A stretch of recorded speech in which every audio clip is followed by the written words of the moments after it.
Summer is winding down and the kids are back at school, I know. But there's one unwanted house guest who refuses to call an end to the season. Yeah, unlike in previous years, rodents are out in abundance around Las Vegas. So Greg Rue from Truly Nolan is here to explain all. Greg, how you doing this morning? Doing great. How about you? Great until we started thinking about this and talking about this. But rodents typically in the valley associated with winter and certain parts of the areas around town and around the valley. But that's kind of changing now. They are 12 months. Yeah. They're pretty much year-round these days. Although as the weather gets colder, they are looking for a warmer harborage to nest up in. The most common rodent we're seeing in town is called a tree rat or the roof rat. So they love to get up in your trees, get on your roof, get in your attic, and then kind of just take over from there. Yeah, and why is that? Why are they becoming an all-year-round thing now? Why is it not like, you know, the association we used to anticipate? Well, you know, they've always been a problem in this town even before we were populated. As we're building homes and providing water for them, we're basically eliminating predators. We're providing food, shelter, and water for all these critters.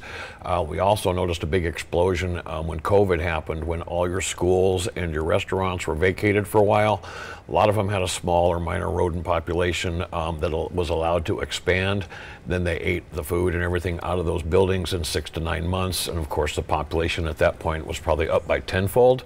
And then once they ate those places clean, since there was no people, they have now blown out into the neighborhoods and surrounding areas. So yeah, we've seen a big uptick since COVID. Now, if they make it into the home and they don't want to leave, what can viewers do? And what are some of even those telltale signs that, you know, something's going on in the home? Well, you're going to listen for scratching, looking for any kind of, you're going to see debris around. They may, if they get into your pantry, they're going to dig into dry goods. They love dog food.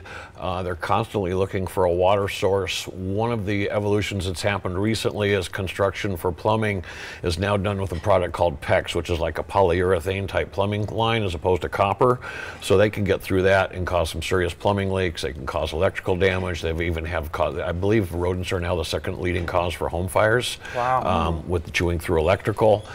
They have incisor teeth that continually grow, so if they're not chewing on something to eat or get through it, they need to chew on things just to control the teeth growth, so they're constantly gnawing.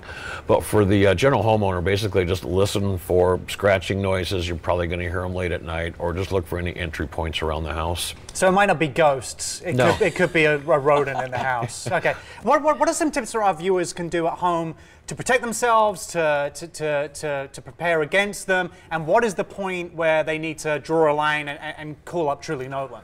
Well, as soon as they're hearing noises in the house, I'd suggest getting somebody out there. Because like I said, I have seen home damage getting up into over the $40,000 range caused by rodents chewing into plumbing or electrical. But for homeowners, just don't leave dog food outside. Try not to leave any open water sources outside. Watch your drip calendar on your plants so you're not leaving puddles of water outside. Any leaky faucets, anything like that outside is not going to draw rodents, but it's basically going to draw just about every pest that's out there to your house. Because there's what we call the triangle of life for any pest. That's food, water, shelter.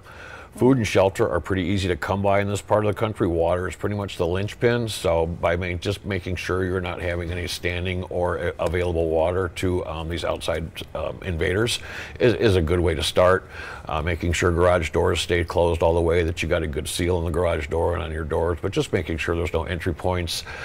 Keeping your tree limbs trimmed so they're not overhanging or touching the roof, because again, the most popular rodent is the roof rat or tree rat, as it's commonly known, and they'll just go right up the trees and boom, right under your roof. Easy access. Easy access. Well, we hear about tap insulation. So what is that and how does it help?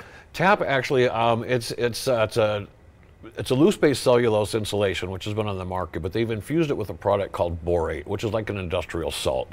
You'll find it in eye drops and soap and stuff, so it's not harmful to humans. And what it does it will kill most of the insects in your attic, which can be a food source for rodents. For rodents, it doesn't actually kill them, but it does burn their skin, burns their eyes, and it just makes it for a very uncomfortable type environment for them to be in, and they generally don't like to be in that. Plus, with the food source being, you know, a lot of times they're munching on the insects and stuff, and with that gone, it's one other way to help get rid of it. As far as an insulation factor, it is a loose-base cellulose, so it has a very dense factor, so it also helps with acoustical, and it has a very good thermal quality to it as well. I do believe the TAP stands for Thermal, Acoustical, and Pest Control. Well, this has been really insightful. Thank you for letting us know. And now I know it's not ghosts in my attic. Don't need to be worried about just someone the here rodents. tapping. Yeah, just the rodents. But Could be Beetlejuice. Yeah, hey, you know what? It definitely is him too. He's always there. But to learn more about Truly Nolan, or if you have signs of rodents in your house and you want to have someone come out to visit your property, visit trulynolan.com.